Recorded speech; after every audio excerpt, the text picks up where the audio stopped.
Break के बाद एक बार फिर से रुक करेंगे मध्य प्रदेश और छत्तीसगढ़ बुलेटिन की ओर, जिसमें बात होगी इंदौर की, जहां श्री शुभ यज्ञोपवीत प्रस्ताव महोत्सव भव्यता, श्रद्धा और आध्यात्मिक उल्लास के साथ संपन्न हुआ।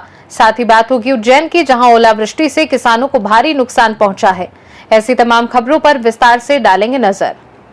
इंदौर में वल्लभ कुल परिवार के आंगन में आयोजित 7 दिवसीय श्री शुभ यज्ञोपवीत प्रस्ताव महोत्सव अत्यंत भव्यता, श्रद्धा और आध्यात्मिक उल्लास के साथ संपन्न हुआ, जिसमें अंतिम दिवस पर पूज्यपाद गोस्वामी 108 श्री दिव्येश कुमार जी महाराज श्री के मार्गदर्शन में आत्मज प्रिय वज्राय बाबा श्री और भाणेज सौहार्द जी शर्मा का विधि विधान, वैदिक मंत्रोच्चार और पारंपरिक रीति से शुभ यज्ञोपवीत संस्कार संपन्न कराया गया। इस अवसर पर देश भर से वल्लभाचार्य, वैष्णव वजन और श्रद्धालु बड़ी संख्या में उपस्थित रहे और सप्ताह भर श्री गोवर्धन नाथ जी मंदिर में विविध मनोरथों के अलौकिक दर्शन किए। आयोजन के दौरान हुई वर्षों को श्रद्धालुओं ने श्री यमुना जी का कृपा माना। वहीं बाहर से आए कलाकारों की सांस्कृतिक प्रस्तुतियों और भजन संगीत ने भक्ति रस को और भी प्रबल किया। यज्ञोपवीत प्रस्ताव सेवानुरागी समिति के रितेश मंत्री प्रमोद नागर, मनोज नागर और सुरेश ठाकुर ने आयोजन की सफलता पर प्रसन्नता व्यक्त करते हुए श्रद्धालुओं और सेवकों का आभार जताया। हजारों श्रद्धालुओं की उपस्थिति में संपन्न ये दिव्य महोत्सव वल्लभ कुल के इतिहास में भव्यता, आध्यात्मिक गरिमा और स्मरणीयता के लंबे समय तक याद रहेगा। ये इंदौर शहर के लिए, पुष्टि मार्गी संप्रदाय के लिए अत्यंत गौरव का विषय है कि कई वर्षों के अंतराल के बाद ये आयोजन आज पुनः दिव्येश कुमार जी महाराज की कृपा से इंदौर शहर में आयोजित हुआ। इस अवसर पर पूरे भारत से वाराणसी, बड़ौदा, बम्बई, नागद्वारा, राजकोट, जामनगर, पोरबंदर समस्त वल्लभपुर परिवार में परिवार यहाँ पधारे। एक ऐतिहासिक गौरव का विषय है पूरे पुष्टि मार्ग संप्रदाय के लिए। कल जो रात की शाही पाना निकला, अपनी अमिट बात छोड़ के गए इस शहर के लिए, संप्रदाय के लिए। पिछले 50 सालों में मेरी उम्र हो गई 7 साल, पहली बार मैंने ऐसा आयोजन आप श्री के माध्यम से संपन्न होते हुए देखा है। और आप श्री की उदारता, आप श्री का 100,000 सभी वैष्णव को, जो भी वैष्णव या सम्मिलित हो रहे कार्यक्रम है महाप्रसाद सबको निभा रहे 4 दिन से। आप श्री का इसके पूर्व में 13 तारीख से कार्यक्रम प्रारंभ हुए। हवेली गोविंदनाथ जी की हवेली में कार्यक्रम हुआ। विविध मनोरथ होते हुए हजारों की संख्या में वैष्णवों ने दर्शन लाभ लिया।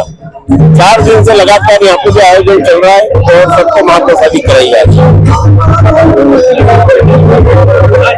इंदौर से सीनू संवाददाता राकेश रायकवार की रिपोर्ट। खरगोन की कपास मंडी में डालर चना खरीदी का शुभारंभ हुआ, जिसमें विधायक बालकृष्ण पाटीदार और मंडी सचिव शर्मिला निनामा ने व्यापारियों के साथ पूजा अर्चना के बाद खरीदी की शुरुआत की। पहले दिन 250 वाहनों में डालर चना मंडी पहुंचा, जिसमें मांगरूल के किसान गजराज चौहान के चने की सर्वोच्च बोली 8,851 रुपए प्रति क्विंटल लगी। किसानों ने बताया कि स्थानीय स्तर पर खरीदी शुरू होने से उन्हें लाभ हुआ है, जबकि विधायक ने कहा कि पहले जिले के किसानों को धामनौद और इंदौर मंडी जाना पड़ता था। खाड़ी देशों में डॉलर चने की अच्छी मांग के साथ साथ सिंचाई योजनाओं के चलते जिले में उपज बढ़ी है, जिससे आगे आवक बढ़ने पर और अच्छे भाव मिलने की उम्मीद जताई जा रही है। हालांकि पहले दिन के भाव से किसान संतुष्ट नहीं दिखे और उनका कहना था कि भाव 10 से 11,000 रुपए प्रति क्विंटल होना चाहिए। डॉलर चने की बिक्री का शुभारंभ हुआ है। 2 दिन से मौसम खराब होने के बाद में भी बड़ी आवक है, ये आवक और बढ़ेगी। आज भाव भी किसानों को अभी पहली गाड़ी जो 8851 रुपए बिकी है, किसान को उम्मीद है, हम भी उम्मीद करते हैं कि इसके भाव और आगे जाकर के बढ़ेंगे, क्योंकि इसका चने का डालर चने का निर्यात होता है खाड़ी के देशों में, वहां से मांग आएगी तो फिर इसके भाव और बढ़ेंगे। और इसका बड़े पैमाने पर खेती भी हो रही है और किसानों के लिए ये डालर चना कपास के बाद ये दूसरी बड़ी फसल है खरगोन जिले के लिए। बाकी तो सारी फसलें पैदा होती है, कपास के अलावा ये डालर चना है, गेहूं है, उसके बाद में तुअर भी होती है, मक्का भी बड़े पैमाने पर हो रही है। तो आगे सिंचाई की व्यवस्था हो गई है, अब नर्मदा मैया का पानी हर खेत को मिला है, इसलिए कृषि उत्पादन बढ़ रहा है। और इस वर्ष मध्य प्रदेश की मोहन यादव जी की सरकार ने इसको किसान वर्ष के रूप में मनाने का तय किया है। उसका उद्देश्य है कि खेती को लाभ का धंधा बनाना, किसान को समृद्ध बनाना। तो इसलिए सरकार इस वक्त प्राथमिकता से किसान को समृद्ध बनाने की दिशा में आगे बढ़ रही है। खरगोन से सीनू संवाददाता नीलेश महाजन की रिपोर्ट। रायगढ़ पुलिस ने इंटरस्टेट ऑनलाइन क्रिकेट सट्टा गिरोह पर बड़ी कार्यवाही करते हुए कोलकाता के एक होटल में दबिश देकर 5 अस्थायी वारंटियों समेत कुल 7 आरोपियों को गिरफ्तार किया। वरिष्ठ पुलिस अधीक्षक शशि मोहन सिंह के निर्देशन में साइबर थाना कोतवाली और चक्रधर नगर की संयुक्त टीम ने ये कार्यवाही की, जिसमें आरोपियों के कब्जे से 25 मोबाइल, 3 लैपटॉप, एक टैबलेट, एक कैलकुलेटर और 3600 रुपए नकद सहित लगभग 6.5 लाख रुपए की संपत्ति जब्त की।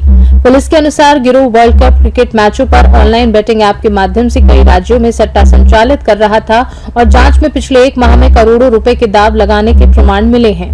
गिरफ्तार आरोपियों में धर्मेंद्र शर्मा, शेख मोहम्मद शाहबाज, मोहम्मद मजहर, मोहम्मद फारूक और रोहित बुटानी शामिल हैं, जिनके खिलाफ पहले से स्थायी वारंट जारी थे। एसएसपी ने साफ कहा कि रायगढ़ में जुआ सट्टा पूरी तरह बंद कराया जाएगा और इसमें शामिल हर आरोपी को जेल भेजा जाएगा, जबकि अन्य संलिप्तों की तलाश जारी है।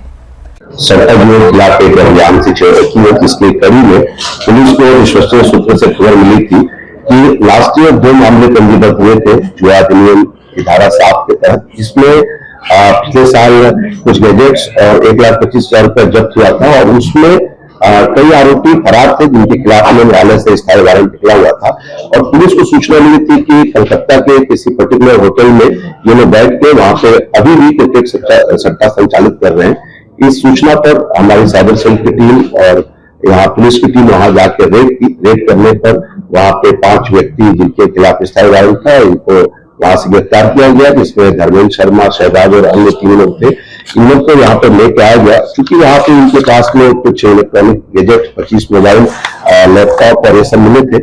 इसको भी लेके आया गया है और न्यायालय की अग्रिम कार्रवाई हम लोग कर रहे हैं। यहाँ पे हम न्यायालय के समक्ष सारी बातों को रखेंगे और इस मामले में जो है व्यक्ति थे उनकी भूमिका की भी तलाश की जाएगी और इस तरीके से यहाँ के जो सट्टा करने वाले बाकी अन्य लोग हैं उनके हमारी नजर है। आने वाले दिनों में इस तरह की और भी कार्रवाई आपको देखने को मिलेगी। सर, इसमें और भी आरोपी बढ़ सकते हैं मामले में?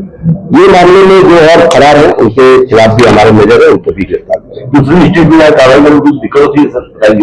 अब कुछ टेक्निकल दिक्कत रहती है, लेकिन पुलिस चूंकि प्रोफेशनली काम करती है और ये हम लोग के प्रैक्टिस में है, तो जो कानून की प्रक्रिया रहती है उन प्रक्रियाओं का पालन करके फिर कार्रवाई किया जाएगा। सारी सब गोपनीय रहती है और ये पुलिस के अपने प्रोफेशनल जो लोग रहते हैं उस तरीके से काम करते हैं। हम लोग प्रोफेशनलिज्म है, इसमें हम इनपुट का नाम नहीं बता सकते आपको, लेकिन होता है कि इसमें 2 प्रकरण बनेगा।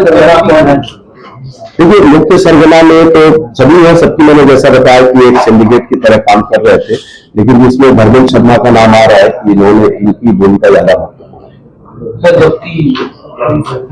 मैंने बताया ना, पुराना सब जब्ती होकर चलान। रायगढ़ से सीनू संवाददाता सरोज श्रीवास की रिपोर्ट।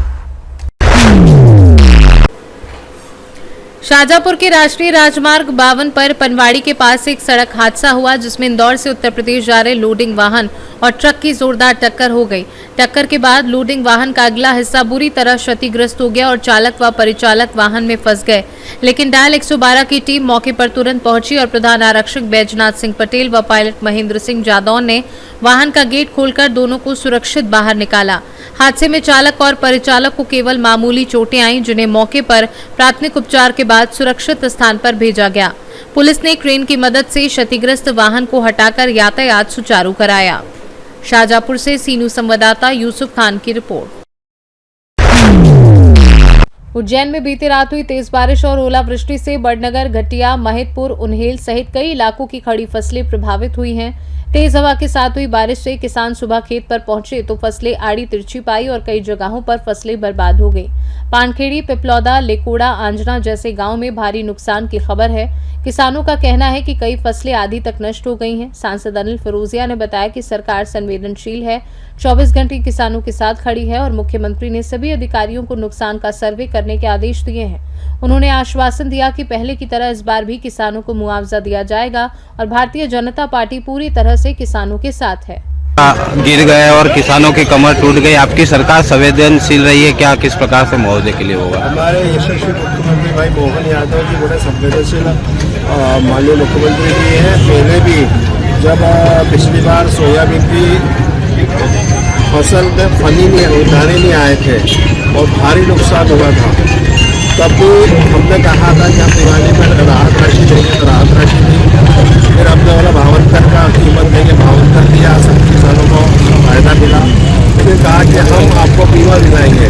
हमारे मुख्यमंत्री जी और हमारी शिवराज जी से बीमा भी थे और बहुत जल्दी बीमा भी आने वाला है। लेकिन दुर्भाग्य से कल रात को अभी 2 दिन से यहाँ पे बारिश हो रही है, कहीं कहीं ओलावृष्टि हुई है।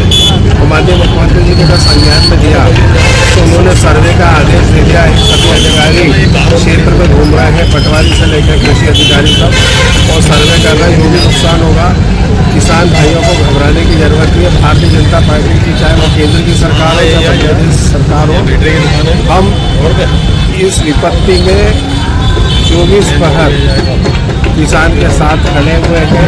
किसान को कोई भी हम नुकसान नहीं होने देंगे।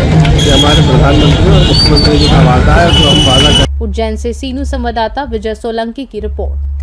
मध्य प्रदेश और छत्तीसगढ़ बुलेटिन में फिलहाल के लिए इतना ही। बने रहिए सी न्यूज़ भारत के साथ। हर खबर आपके साथ, आपके हाथ।